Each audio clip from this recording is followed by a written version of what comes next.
Hi, hello, all you Castlemont Dragons. It's Mrs. Norman here. I'm going to read you a really neat story today called Laila Saves the Day by Julie Dart. The illustrations are by Mike Moats.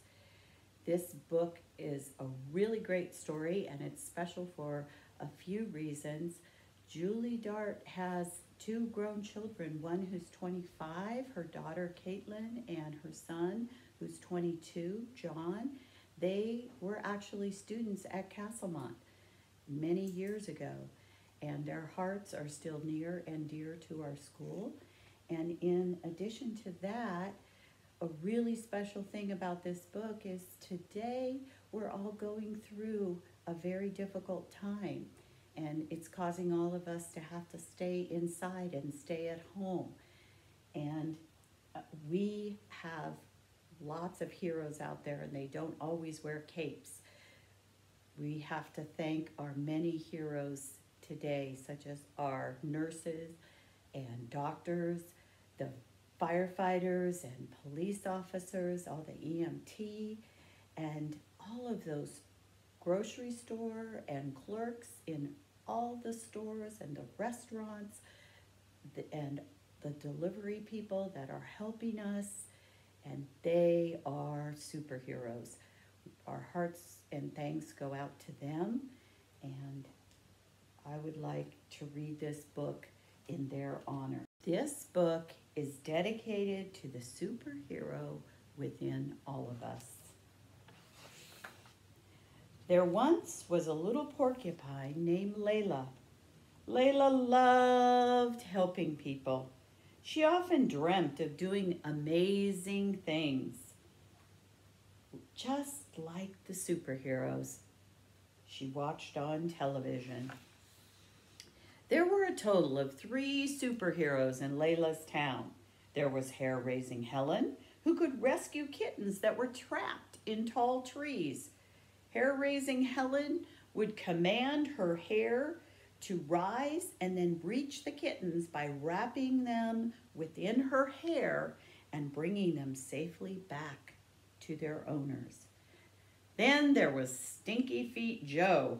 He could stop a robber from robbing a bank by just taking off his shoes.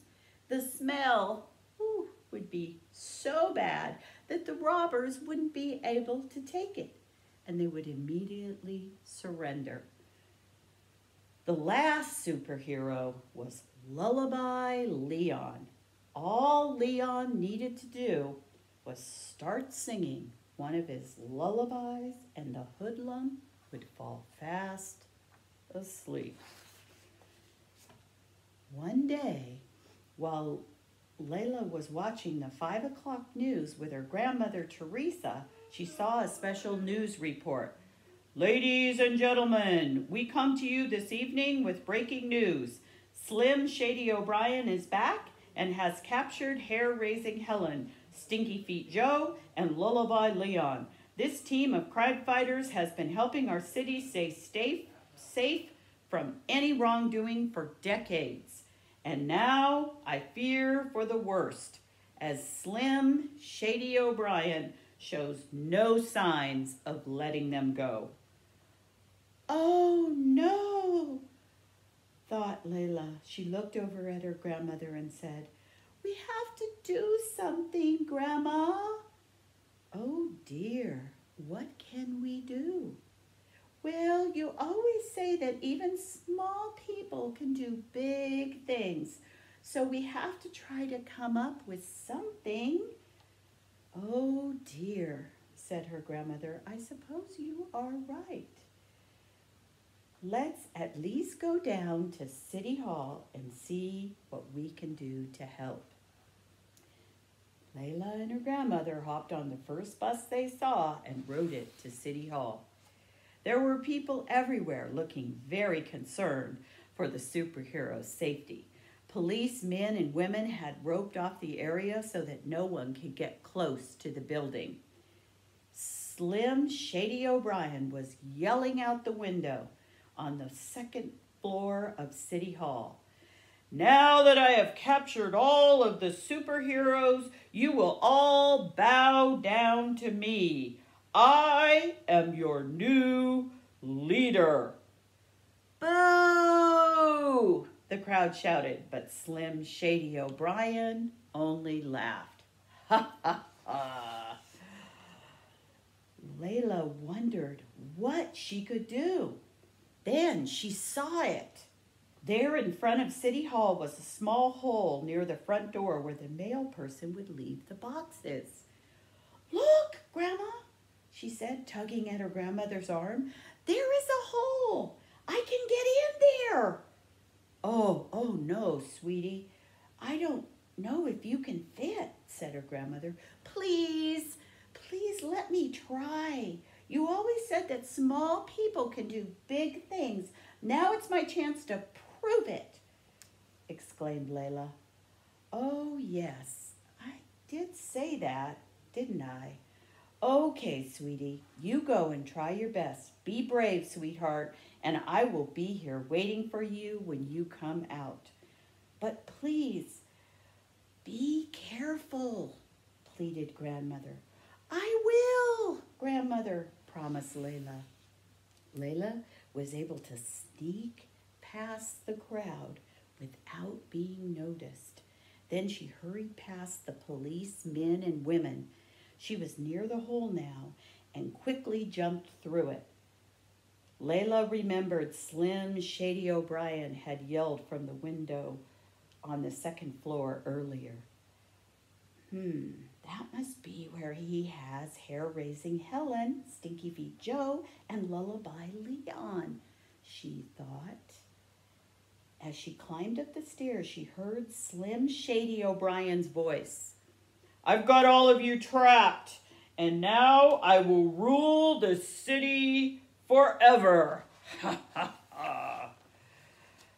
Laila tried to think of a way to get Slim Shady O'Brien out of that room so she could set the superheroes free.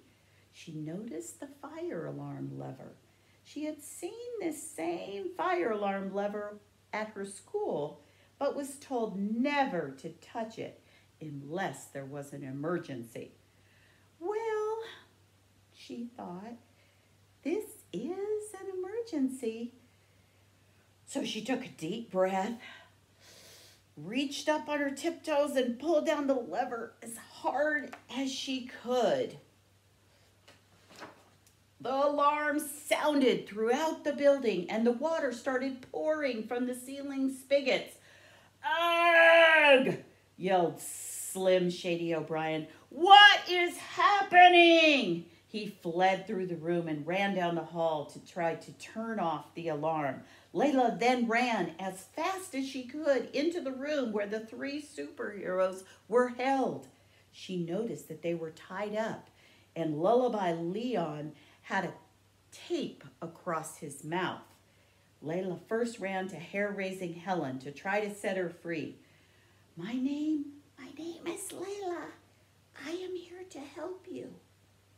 "How did you get in here?" they asked. "I was able to fit through the hole in the mailboxes." Laila tried her best to loosen the rope, but it was too tight. Just then, Slim Shady O'Brien came storming into the room, the water still running. "What are you doing here?" he yelled at Laila. "I am Laila," she said. "I am Laila," she said with her head held high. "I am here to help release our town's superheroes." "Ha, ha, ha," he said. "Don't make me laugh. There are over 100 policemen and women out there, and none of them are able to stop me. So what makes you think you can stop me? Look at you. You're nothing but a small little girl." "My grandmother always told me small people can do big things, and I believe her." "All right," he said. "That's enough of this. Let's get you out of here." Slim Shady O'Brien ran towards Laila and tried to grab her, but Layla's quills poked his hands.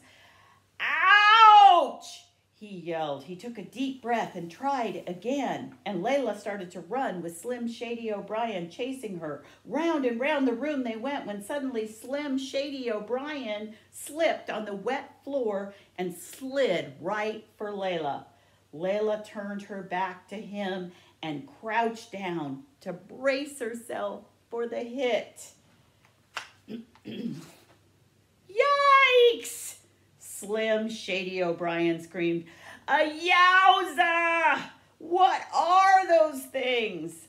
Laila turned to see Slim Shady O'Brien. His bottom was covered in quills. Oh, the pain! He cried. This hurts! I want my mommy! He howled as he ran out of the room and out of the building. You did it, said hair-raising Helen. You certainly did, said Stinky Feet Joe. Lullaby Leon just nodded because the tape was still across on his mouth. Laila was able to release the rope using one of her quills and free the 3 superheroes. Let's get out of here, said Stinky Feet Joe. All 4 of them fled the building, keeping Laila close by. As they exited City Hall, the crowd cheered. The head policeman came over and made sure they were okay. Who are you? He asked Laila. And how did you get in that building? My name is Laila, and I wanted to help. I saw a small hole for the mailboxes, so I just climbed in. She saved us, they all said. What? Questioned the police officer. Her grandmother told her that small people can do big things, so she came to help us, said hair-raising Helen. Well, said the police officer, that was very brave of you, and we appreciate your help today. We had no idea how to save them. Oh, by the way, Slim Shady O'Brien was captured when he came running out of the building crying for his mommy. They all laughed. The mayor was there and placed the superheroes next to her on the stage where she made an announcement. We have great news! Slim Shady O'Brien has been captured and our superheroes are free! Hooray! Yelled the crowd. Wait, said Lullaby Leon. We couldn't have gotten out of that building if it wasn't for our near and dear friend Laila. Laila is the one who saved us. Laila, can you come up here, please? Said the mayor. Laila took her grandmother's hand and they both went up on stage. Well, Laila, you are a small little girl. Yes, I am, said Laila. But my grandmother always said that small people can do big things. Your grandmother was certainly correct. And Laila, you have proven that to us today. Thank you. The crowd cheered. Hair-raising Helen came over and took off her cape. You may be small, Laila, but you are the biggest superhero this town has ever seen. And then hair-raising Helen placed her cape around Laila's neck and tied it. The crowd cheered her name. Laila, Laila, Laila. Laila smiled the biggest smile she had ever smiled, and she waved at the crowd as she wore her new cape proudly. I guess Laila's grandmother was right. Small people can do big things. All it takes is a little courage. Okay, I hope you enjoyed the book, and I wanted to let you know that Julie Dart has also written Ellie Stands Up to the Bully. It's Ellie the Elephant. Ellie Stands Up to the Bully. And another book she wrote is The Night the Moon Was Hiding. And still yet another one is The Adventures of Jimmy and His Red Jacket. One of the really cool things about this book is within the book, there are characters from the other books that she's written. So you may want to go back after you read those books, or maybe you already have, and check the pages and see if you can find those hidden characters within the pages of this book. All right, bye. See you next time.